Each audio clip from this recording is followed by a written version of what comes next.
మాల్దీవులకు జరిగిన ఎన్నికలు, అక్కడ పార్లమెంటుకు మజ్లిస్ అంటారు, ఆ పార్లమెంటుకు జరిగిన ఎన్నికల్లో People's national Congress Maldivian President అయిన President Muizzu party People's National Congress భారీ విజయాన్ని సాధించింది. ఇప్పటి వరకు 66 సీట్స్ 86 స్థానాలు ప్రకటిస్తే నేను ఈ వీడియో రికార్డ్ చేసే టైంకు 66 సీట్లు గెలుచుకున్నాను. అంటే ఇప్పటికే మాల్దీవ్స్ పార్లమెంట్లో 2/3 మెజారిటీ వచ్చింది. ఇంకో 7 సీట్లు లెక్కించాల్సి ఉంది. అవి ఎటున్నా ఇప్పటికే ప్రెసిడెంట్ మొయిజు నాయకత్వంలోని పీపుల్స్ నేషనల్ కాంగ్రెస్కు 3/2 మెజారిటీ వచ్చింది. ఇప్పటి వరకు మాల్దీవియన్ ప్రెసిడెంట్గా మొయిజు ఎన్నికైనా పార్లమెంట్లో మాత్రం ఆయన పార్టీకి మెజారిటీ లేదు. ఇబ్రహీం సోలీ నాయకత్వంలోని మాల్దీవియన్ డెమోక్రటిక్ పార్టీకే మెజారిటీ ఉంది. ఇప్పుడు మాల్దీవియన్ డెమోక్రటిక్ పార్టీ స్ట్రెంత్ 12 పట్టాయి. సో ఈ పరిణామాల్లో మనకంత ప్రాధాన్యత ఏంటి? మాల్దీవియన్ డెమోక్రటిక్ పార్టీ, పీపుల్స్ నేషనల్ కాంగ్రెస్, ఇబ్రహీం సోలీ, మొయిజు ఇవన్నీ ఉంటే ఇవంతా మనకేం సంబంధం సార్ అని మీరు అనొచ్చు. కానీ మాల్దీవియన్ పాలిటిక్స్కు భారతదేశానికి సన్నిహిత సంబంధం ఉంది. మాల్దీవ్స్లో ఇబ్రహీం సోలీ ఆయన నాయకత్వంలోని మాల్దీవియన్ డెమోక్రటిక్ పార్టీ భారతదేశ అనుకూల party, pro Indian party. President Muizzu ఆయన నాయకత్వంలోని పీపుల్స్ నేషనల్ కాంగ్రెస్ భారత వ్యతిరేక పార్టీ. అందువల్ల ఈ ఎన్నికలు మనకు ప్రాధాన్యత. అంటే భారతదేశ వ్యతిరేక రాజకీయ పార్టీ మాల్దీవ్స్లో గెలిచింది. వాస్తవంగా మొయిజునే భారత వ్యతిరేక క్యాంపెయిన్తో ఎన్నికలు గెలిచారు. నేను భారత మాల్దీవుల సంబంధాలపైన గతంలో కూడా వీడియోలు పెట్టాను. సో ఈ మాల్దీవియన్ ఎలక్షన్స్లో ప్రెసిడెంట్ మొయిజు గెలిచినప్పటి నుంచే భారత మాల్దీవుల సంబంధాలు దెబ్బతినడం మొదలయ్యాయి. సో మా ప్రెసిడెంట్ మొయిజు ఇండియా అవుట్ అంటే భారతదేశాన్ని పంపియండి అనేటువంటి ప్రచారంతో ఎన్నికల క్యాంపెయిన్ మొదలుపెట్టి గెలిచాడు. ఇంతకు వాస్తవంగా మాల్దీవులో ఉన్నది కేవలం 80 సోల్జర్స్ మాత్రమే ఉన్నారు, ఇండియన్ సోల్జర్స్. అయినా ఇండియా అవుట్ అనే క్యాంపెయిన్తో మొదలుపెట్టారు. ఎలాగైతే బంగ్లాదేశ్లో బాయ్కాట్ ఇండియా అనే క్యాంపెయిన్ నడుస్తుందో మాల్దీవ్స్లో కూడా ఇండియా అవుట్ అనే క్యాంపెయిన్తో మొయిజు అధికారంలోకి వచ్చారు. అధికారంలోకి వచ్చాగానే ఇండియన్ బలగాల్ని వెళ్ళిపోవాలని ఆదేశించాడు.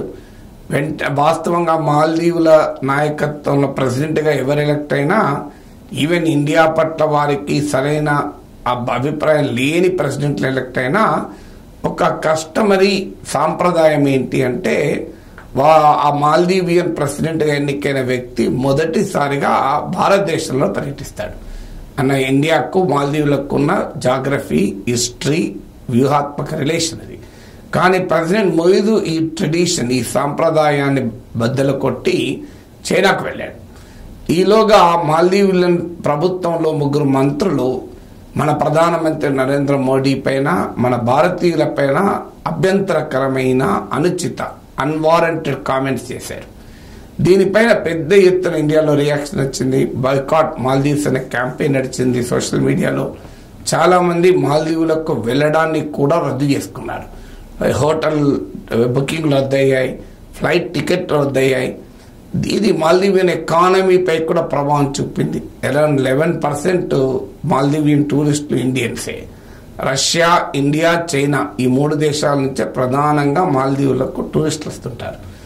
అయితే దానికి కూడా మొయిజు చెల్లించకుండా వెళ్ళి చైనా అధ్యక్షుడిని కలిసి మీ దేశం నుంచి ఎక్కువ మంది పర్యాటకుల్ని పంపండి అని కూడా రిక్వెస్ట్ చేశాడు. ఇటీవల మాల్దీవులో ఉన్న వివిధ ఇన్ఫ్రాస్ట్రక్చర్ ప్రాజెక్ట్స్ యొక్క నిర్మాణ కాంట్రాక్ట్లు కూడా చైనీస్ ప్రభుత్వ కంపెనీ లెక్కించాడు. అయితే ఇక్కడ దాకా చేయగలిగాడు. కానీ ఇంకా ముందుకెళ్ళాలి అంటే పార్లమెంట్ మద్దతు అవసరం. పార్లమెంట్లో మాల్దీవియన్ డెమోక్రసీ యొక్క లక్షణం ఏంటంటే కొన్ని సందర్భాల్లో ప్రెసిడెంట్ నిర్ణయాల్ని పార్లమెంట్ ఆపగలుగుతుంది. అందుకే పార్లమెంట్లో ఇప్పుడు మెజారిటీ రావడంతో ఇక మొయిజు ఇండియాకు వ్యతిరేకంగా ఫుల్ స్పీడ్లో వెళ్తాడా అని అనుమానం.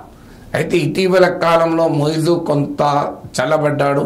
ఆయన కూడా అర్థమైంది, తత్వం బోధపడింది, భారతదేశ అవసరం ఏంటని.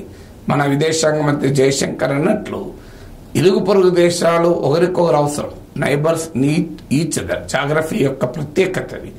అందువల్ల మొయిజు ఇటీవల భారతదేశం పట్ల కొంత సానుకూలంగా మారినట్లు కనిపించాడు అట్లీస్ట్. ఎందుకంటే భారతదేశం చేసిన సాయాన్ని మాల్దీవియన్ ఫారిన్ మినిస్టర్ ఎక్నాలెడ్జ్ చేశాడు. ఇండియన్ బలగాలు వెళ్ళవచ్చు కానీ హ్యుమానిటేరియన్ మానవతా కార్యక్రమాల్లో పాల్గొన్నవారు ఉండవచ్చు అంటూ కొంత సడలింపించాడు. బట్ ఏదైనా ప్రెసిడెంట్ మొయిజు ఆయన పార్టీ అయిన పీపుల్స్ నేషనల్ కాంగ్రెస్కు పొలిటికల్ కంటెంటే యాంటీ ఇండియా. సో అందువల్ల రాజకీయ అవసరాల కొరకైనా భారత వ్యతిరేక స్వభావాన్ని ప్రదర్శిస్తూ ఉంటాడు. సో అందువల్ల ఇప్పుడు పార్లమెంట్ ఎన్నికల్లో కూడా మొయిజు పార్టీ అయిన పీపుల్స్ నేషనల్ కాంగ్రెస్ గెలవడం డెఫినెట్గా ఇండియన్ డిప్లొమసీకి ఛాలెంజ్. ఎందుకంటే ఇప్పటికే బంగ్లాదేశ్లో మన అనుకూల షేక్ హసీనా నాయకత్వంలో అవామీ లీగ్ ప్రభుత్వం అధికారంలో ఉంది. కానీ ప్రతిపక్షాలు పెద్ద ఎత్తున బాయ్కాట్ ఇండియా క్యాంపెయిన్ నడుపుతున్నారు.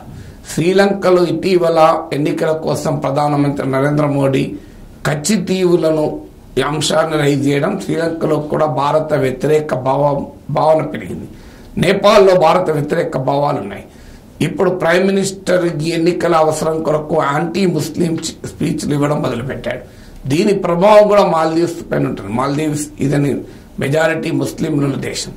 అందువల్ల ఫారిన్ పాలసీకి ప్రభావితం చేస్తున్నాయి డొమెస్టిక్ పాలిటిక్స్. అందువల్ల మాల్దీవులే కాదు ఈ ప్రాంతం అంతా చైనా ఇన్ఫ్లుయెన్స్ పెరగడం ఇండియన్ ఫారిన్ పాలసీకి ఛాలెంజ్.